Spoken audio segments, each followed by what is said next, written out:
होली एक लोकप्रिय हिंदू त्योहार है जिसे वसंत ऋतु में रंगों से खेलकर मनाया जाता है। होली मनाने के पीछे ईश्वर भक्ति से प्रेरित एक प्रसिद्ध कहानी है जो हम सभी को जाननी चाहिए। बात उन दिनों की है जब धरती पर हिरण्यकश्यप का अत्याचार बढ़ता जा रहा था। ऋषि मुनि, देवी देवता सभी अपनी रक्षा के लिए ईश्वर से गुजारिश कर रहे थे। हिरण्यकश्यप एक दैत्य था, पर इस दैत्य की पत्नी गर्भावस्था के दौरान ऋषि के आश्रम में निवास किया करती थी, जिससे उसे एक सदाचारी, सत्कर्म करने वाला और ईश्वर भक्त बालक जन्मा। उस बालक का नाम रखा गया प्रहलाद। अच्छी संगति और ज्ञान के कारण प्रहलाद में भी ईश्वर भक्ति व सदाचार की भावनाएं उत्पन्न हुई और उम्र के साथ भगवान विष्णु के प्रति उसकी भक्ति भी बढ़ने लगी। लेकिन ईश्वर के प्रति ऐसी निष्ठा व आस्था को देखकर प्रहलाद के पिता दैत्यराज हिरण्यकश्यप क्रोधित हो जाते थे।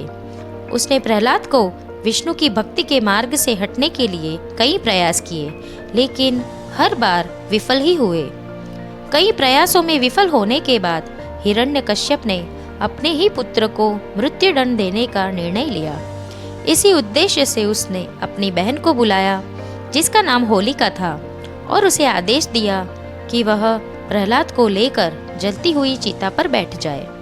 ऐसा कहा जाता है कि होलिका को कभी भी आग से न जलने का वरदान मिला था और इसलिए उसने दैत्यराज का आदेश स्वीकार कर लिया। हिरण्यकश्यप की योजना यही थी कि जब होलिका प्रहलाद को लेकर जलती हुई चिता पर बैठ जाएगी तो प्रहलाद उस अग्नि में जलकर नष्ट हो जाएगा और साथ ही विष्णु भगवान की भक्ति भी खत्म हो जाएगी। पर सही कहा गया है कि जिस पर ईश्वर की कृपा है उसका विनाश कोई भी नहीं कर सकता।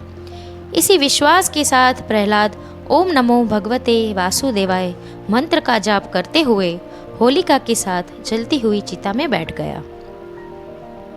एक तरफ हिरण्यकश्यप इस बात से मन ही मन खुश हो रहा था कि अब भगवान विष्णु की भक्ति व भक्त दोनों का विनाश हो जाएगा, और वहीं दूसरी तरफ प्रहलाद के मन में ईश्वर भक्ति व अगाध श्रद्धा थी, जिसकी वजह से आग की तेज लपटों में जलकर खुद होलिका भस्म हो गई, परंतु प्रहलाद को कोई भी हानि नहीं हुई।